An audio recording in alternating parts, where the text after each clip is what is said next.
today. Do we have any teachers here today? Yes. Oh, God bless you. Oh, my. School administrators, anybody, educators, God bless you. When I first started into ministry in 2014, I worked part-time here at the church, and I also worked part-time at Red Lion Christian Academy. We love Red Lion here. I was a Bible teacher at Red Lion, and the first year I think I taught 7th and 8th grade. It was awful. I mean, 7th graders, God bless you if you minister or teach 7th graders. I don't know how you survive, I'll be honest with you. But somehow I survived that year. I made it through. Then going into the second year I taught, I was on the schedule to teach 8th and 9th grade, a little better. And what made it good was both of the classes were right away in the morning, so I could just teach and then leave. It was great. You know, I was like, man, I got it made this year. Then the principal, his name's Sam Osborne, he calls me and he says, hey, I want to talk to you. Come into my office and we'll talk. So I come into Sam's office, and he has a pizza there sitting for me. I think he should have gone into sales or politics or something, this guy, because he's good. He's smooth, okay? So he sets the pizza there, and he says, I got a favor to ask you. He says, I had to split the 6th grade Bible class because of some scheduling stuff, and I'm really in need of someone who will teach the other class. Will you please do it for me? And so being the naive, I think I was like 24 years old, you know, I was fresh. I was like, sure, Sam, I'll do it for you. You know, I was like, all right, I'll do it. No problem. I'll do it. It's just one more class. And then he said, thank you. Thank you so much, Tyler. Oh, and by the way, since you're going to be here now until the afternoon, I also need you to do 2 periods of middle school lunch duty. I said, what? You've got to be kidding me. So I went from doing 8th and 9th grade in the morning and then just piecing out to being there until late afternoon with 2 periods of middle school lunch duty and an extra 6th grade Bible class. Now, there are some wounds only heaven can heal, and I'll never forgive Sam Osborne for that. Never. I hope he watches this later. I'll never forgive you, Sam. I won't. But now as I look back on that time, you know, I see how it helped mold and shape me. You ever have something like that? You know, that year, it gave me a lot more patience. It gave me a need to receive God's grace every day and a need to give grace every day, especially when the kids in the back microwave stuff they shouldn't microwave and all that nonsense, right? But it really did, looking back, it formed a servant's heart in me, right? So I wish sometimes I would have just thrown the pizza back in Sam's face and not done it. But I can see now how it even helped shape the heart I have to be a pastor in that middle school lunchroom at Red Lion Christian Academy. The title of the message today, I really like this one. It's called Prepared by the Pasture. Not by the pastor. Prepared by the pasture. So if you have your Bibles, go ahead and turn them to 1 Samuel chapter 16. 1 Samuel chapter 16. This is part 2 of a sermon series about the life of David. So last week was the prelude sermon. If you remember, we talked a lot about King Saul. And we saw at the end of last week, because of Saul's disobedience, the kingdom of Israel was ripped away from him. This is 1 Samuel 15. We saw this last week. And Samuel said to him, the Lord has torn the kingdom of Israel from you this day and has given it to a neighbor of yours who is better than you. Now, Saul will make some appearances throughout the next few weeks, and that's why we needed at least one message about Saul before we started this whole thing. But this week, we're going to meet David for the first time. Y'all ready for David? Here he comes. All right. 1 Samuel 16, verse 1. Let's go. The Lord said to Samuel, how long will you grieve over Saul, since I have rejected him from being king over Israel? Fill your horn with oil and go. I will send you to Jesse the Bethlehemite, for I have provided for myself a king among his sons. So as we start this chapter, we see Samuel is grieving over Saul. So Samuel, over the course of knowing Saul, he certainly saw some ugly, but I'm sure he also saw a lot of potential, right? That's why Saul's downfall was so tragic for Samuel. In chapter 9, you should read it sometime, Saul, he actually shows a great deal of obedience, respect, and humility. He really is a fascinating character. Saul drove out Israel's enemies, he extended Israel's borders, and he even brought a lot of unity within Israel. There's a summary of Saul's reign in 1 Samuel chapter 14, just for a few verses. Let me read those. It says, when Saul had taken the kingship over Israel, he fought against all his enemies on every side, against Moab, against the Ammonites, against Edom, against the kings of Zobah, and against the Philistines. Wherever he turned, he routed them. And he did valiantly and struck the Amalekites and delivered Israel out of the hands of those who plundered them. So Saul certainly did some things right. And yet here we are in 1 Samuel 16, and it's just the beginning of the end of this tragic downfall of Saul and his reign. So hopefully you see now why Samuel was really grieved at this. He grieved over Saul. Have you ever grieved over a situation that didn't turn out the way that you thought it would? Or the way that you hoped it would? You know what it's like to grieve over a situation that didn't turn out right. Maybe you're here today grieving over something that didn't turn out the way that you thought it would, or the way that you really hoped it was going to. But here's what I want you to see in this verse. Watch this. In the middle of Samuel's grief for Saul and what has happened in this situation, look at what God says. How long will you grieve, Samuel? For I have provided for myself a king among his sons. Now, the word provided is a form of the word that means to see. So watch this, watch. Even when you're grieving over a situation that didn't turn out the way that you thought it would, God sees beyond the ending that you're seeing right now. He sees it. When you're grieving because something didn't turn out the way that you hoped it would, and now you're worried about how is this going to turn out now? I was convinced it was going to turn out this way, and it didn't. And you're worried about how it's going to turn out. God's not worried. As a matter of fact, he's already sovereignly providing for you. He sees it. He sees you. Listen, this is so cool to think about. The ending that you see in the situation, God is already working on the other side of that ending. He's already on the other side. He sees it, and he's sovereignly providing for you right now in that moment. So God said, get up, Samuel. Don't you know that I've got this? Now go fill that horn with oil and go. I'm sending you to Jesse the Bethlehemite, for I have provided for myself a king among his sons. God says, Samuel, I saw it all along. I see it. I can provide for you.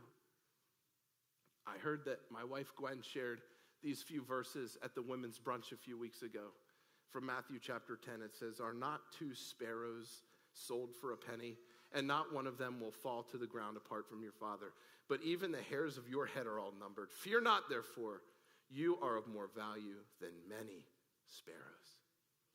So if you are here today and you're grieving over a situation that didn't turn out the way that you hoped it would, be reminded today, he sees it.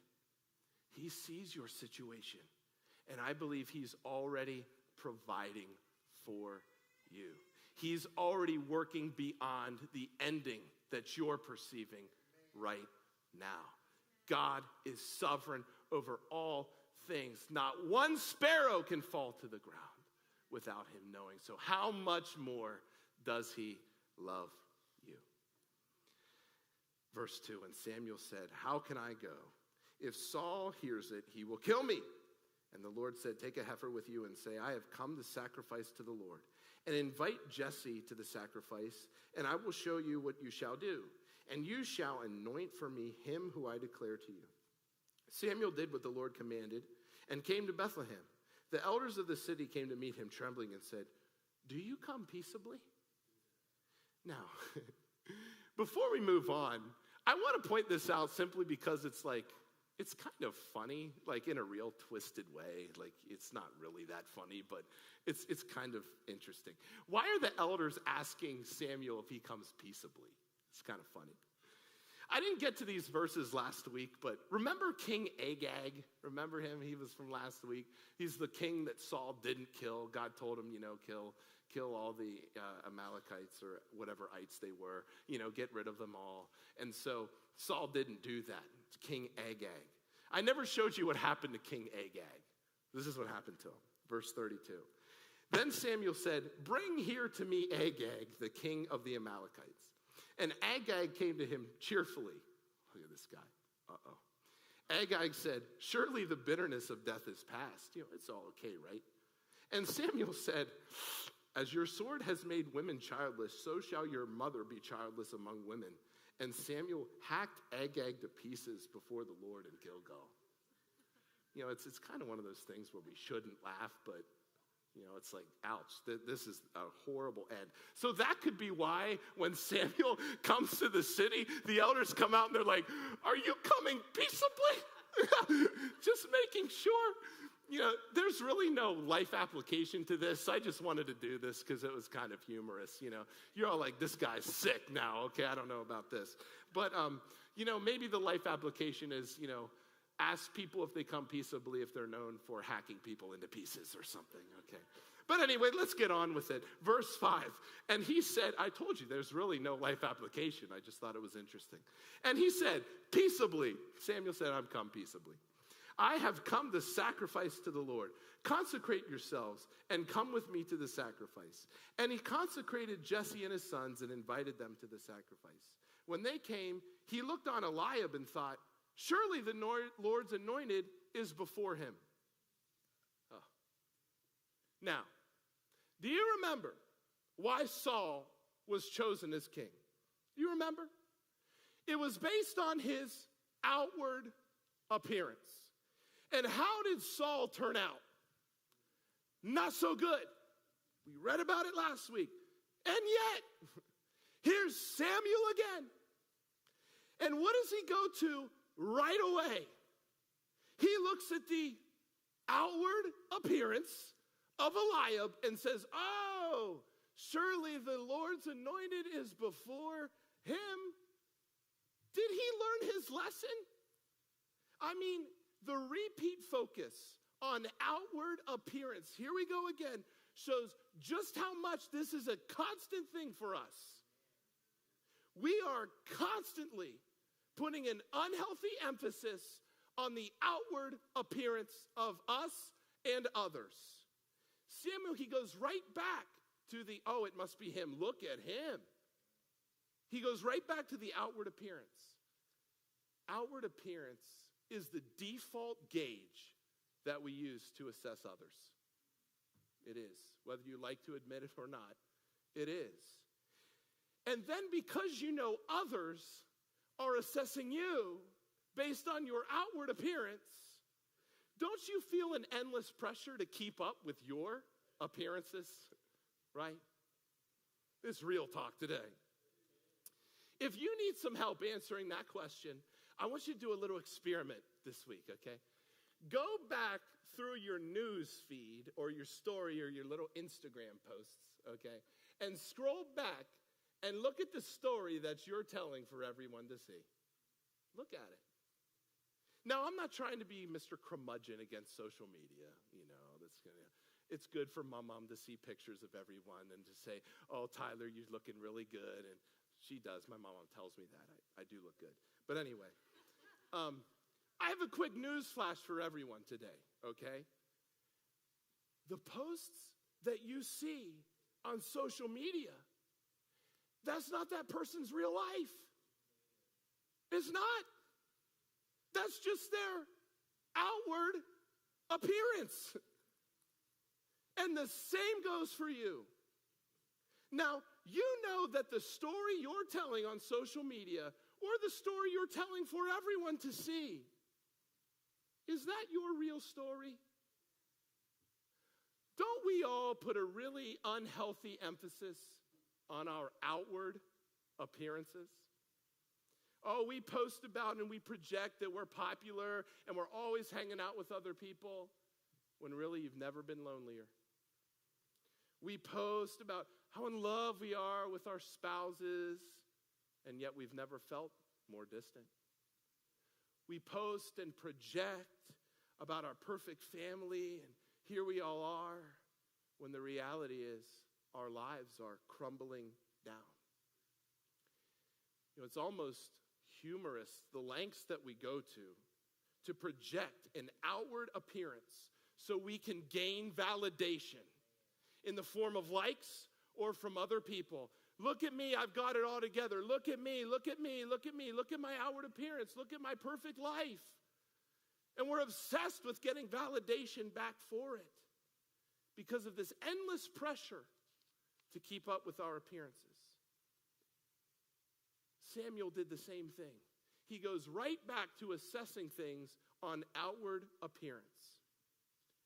But you know who wasn't obsessed with outward appearance? Look at this passage from Isaiah 53. For he grew up before him like a young plant and like a root out of dry ground.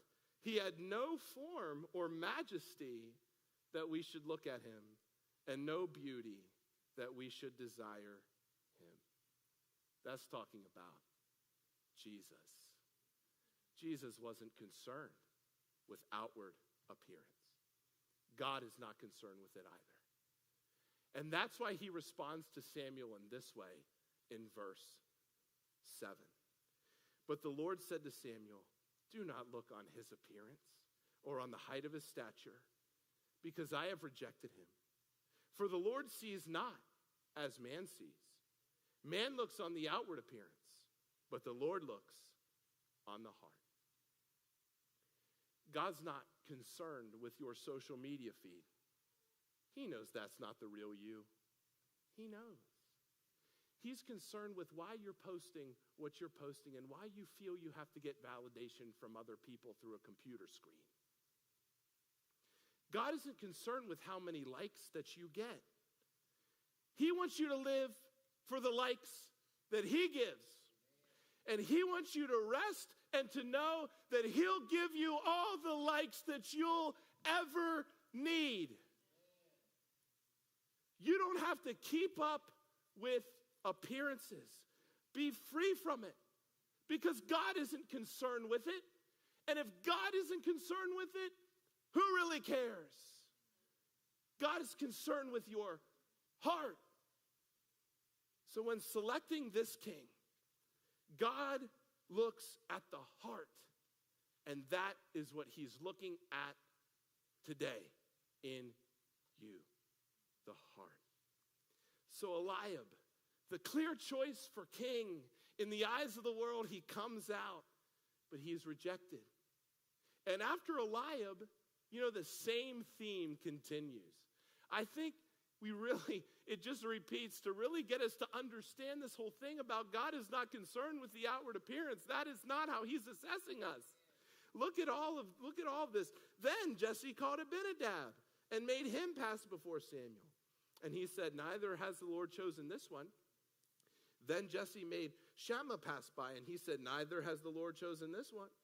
And Jesse made 7 of his sons pass before Samuel. And Samuel said to Jesse, the Lord has not chosen these. Then Samuel said to Jesse, are all your sons here? And he said, well, there remains yet the youngest, the one in the field that, surely God wouldn't pick him. Surely he wouldn't be the one. Are all your sons here? There remains yet the youngest, but behold, he is keeping the sheep. And Samuel said to Jesse, send and get him, for we will not sit down till he comes. And he sent and brought him in. Now he was ruddy and had beautiful eyes and was handsome. And the Lord said, arise, anoint him, for this is he. And by the way, this description of David isn't really meant to be like a compliment. It's meant to drive home the point that he was just a little dude, and he wasn't the obvious choice, okay? Then Samuel took the horn of oil and anointed him in the midst of his brothers. And the Spirit of the Lord rushed upon David from that day forward. I read this passage and I was thinking, I wonder what David was told by Samuel. How much did Samuel reveal as to why David was being anointed? What reason did Samuel give? He just pours oil over. Did he give a reason to David? I don't know. Or when the Spirit of the Lord rushed upon David, did the Spirit of the Lord reveal to him what was happening, or didn't it? I don't know. We're not sure. It doesn't really say. But let's put ourselves in David's shoes for a moment. Regardless of the reasons given or not given, or what was revealed or what was not revealed, here's what I want us to understand. This kid, this boy David, he was just anointed by Samuel. This was a big deal. When Samuel came to town, the elders were trembling. Being anointed by Samuel was big. All of his other brothers, they were just passed over. He was the one the oil was poured on. So at the very least, David certainly would have perceived he was special. He was anointed. He was called to greatness. He certainly, even at that moment, would have perceived that his life would be lived for a great and glorious purpose. He was just anointed by Samuel. And that's why what happens next in the story is fascinating. What would David do after this? After his anointing? What would the days ahead be like? Surely after he's anointed by Samuel and was such this amazing thing, he would waste no time and get started on the thing that God has called him to, this great and glorious purpose. Well, this passage doesn't necessarily spell out exactly what he did next, but if we look at some context, we can make a pretty good assumption as to what David did after he was anointed. It's amazing. The rest of chapter 16 talks about how David eventually ends up in Saul's service. Saul's looking for someone who can play the lyre, and David's name comes up. So they send for David, and look at verse 19. Therefore, Saul sent messengers to Jesse and said, send me David, your son, who is with the sheep. What did David do after he was anointed by Samuel? He went right back to the sheep. He went right back to the pasture. Sounds like a pretty non-climactic next step, doesn't it? He's anointed by Samuel. Great and glorious calling. And he's out back watching the sheep. And just so you understand, watching the sheep was not a great and glorious job, okay? Usually slaves and social rejects would watch the sheep. This wasn't like, some glamorous thing that David was doing.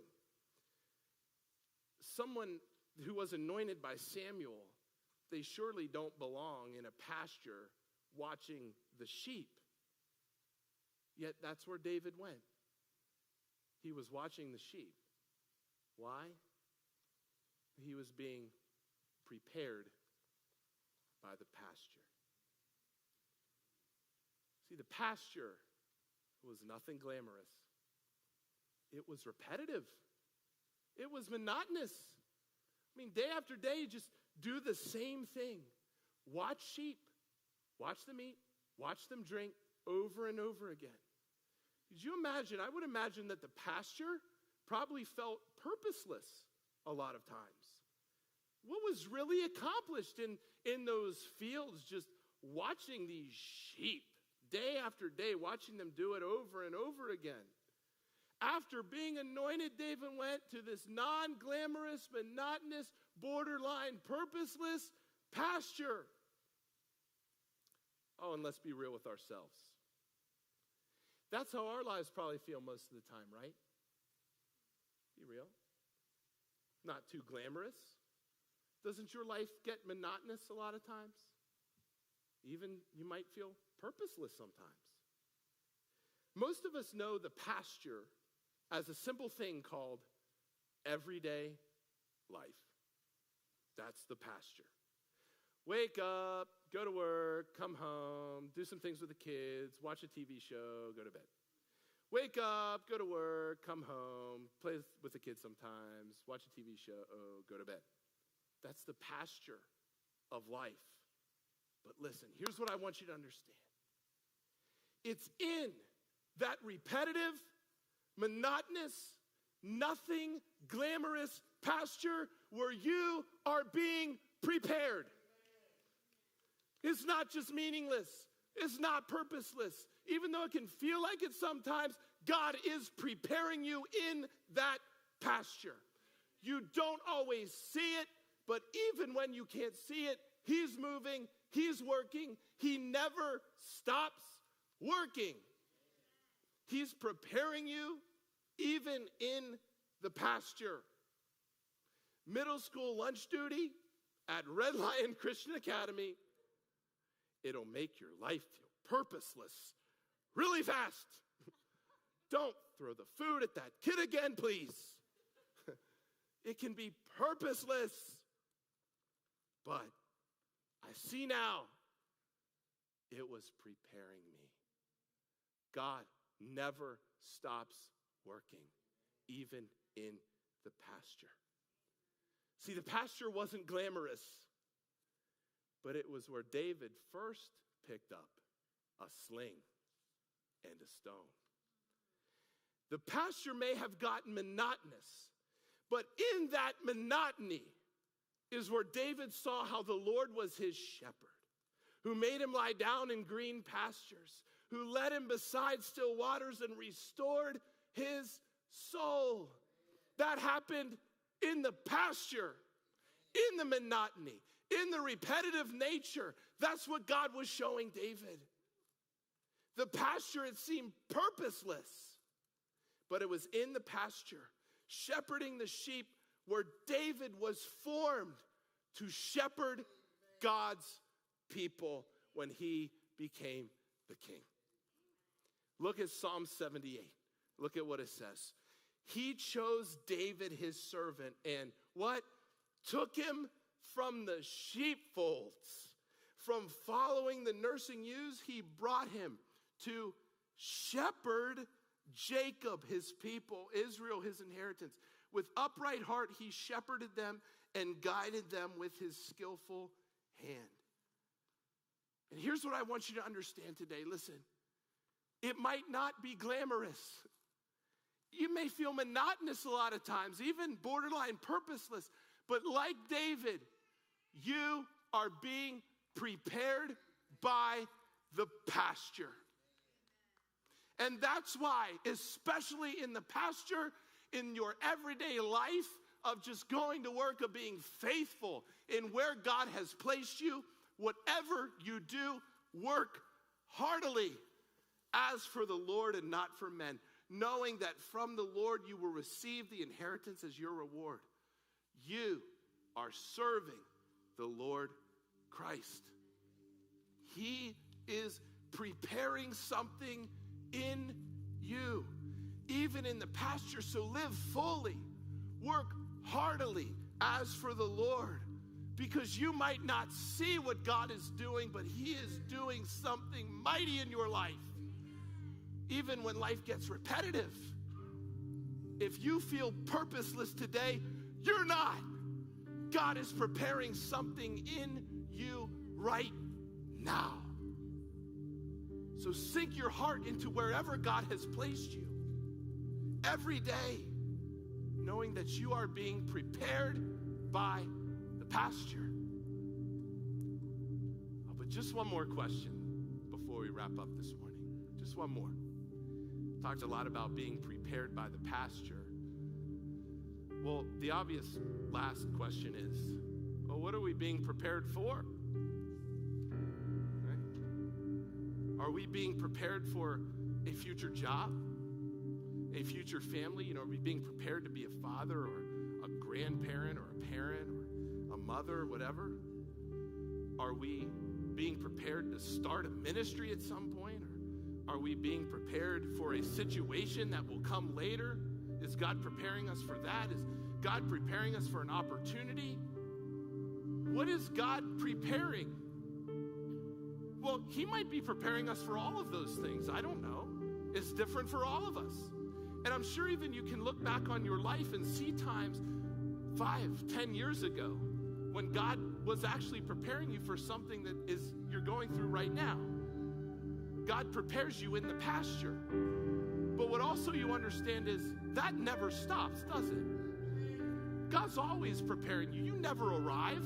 You never meet the climax of life and you're done being prepared for whatever God has for you. So there must be something greater than all of the temporal things of this world that God is preparing you for, right? There's got to be something greater. There's got to be something more. Who has arrived at life? Who has reached the pinnacle of it? There's always something more, isn't there? Know that the Lord, he is God. It is he who made us, and we are his. We are his people, and we're the sheep of his pasture. We are the sheep of his pasture. See, the pasture of our everyday lives isn't just preparing us for something later in life or a later stage of life. We are the sheep of his pasture. God has a bigger picture in mind through all of it. And remember, he is seeing more than just your temporal life right now. He's viewing your life from the lens of eternity.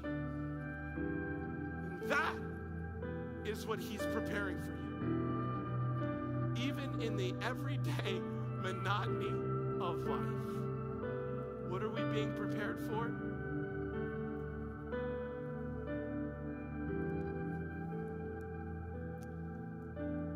He is preparing for us an eternal weight of glory beyond all comparison.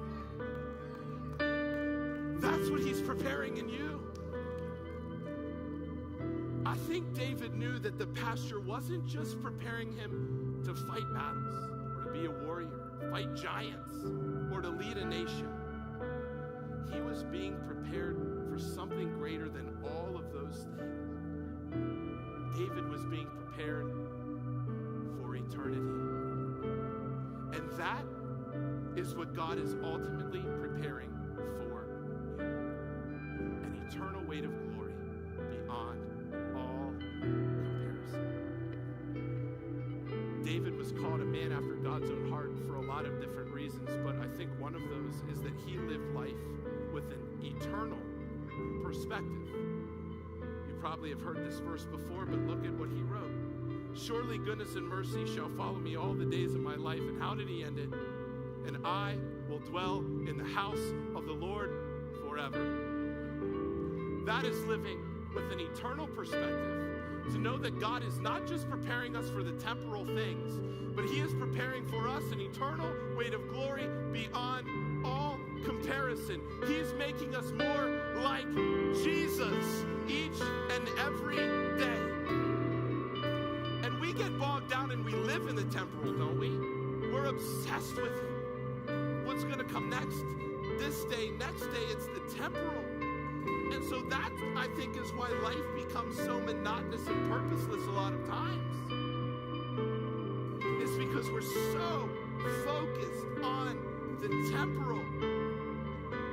But when you realize you are being prepared by the pasture, when you realize that even in the pasture, in the temporal things, he's transforming you from one degree of glory to another.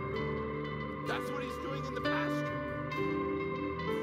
There is more happening than what you can see in your everyday monotonous life.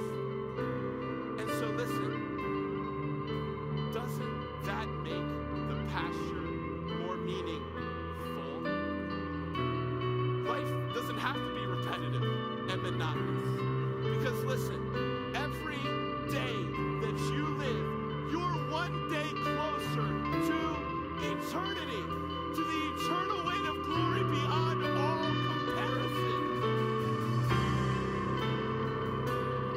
God is preparing you because listen, no eye has seen, no ear has heard, and no mind has imagined what God has prepared for those who love Him. Church, that is what we are being prepared for.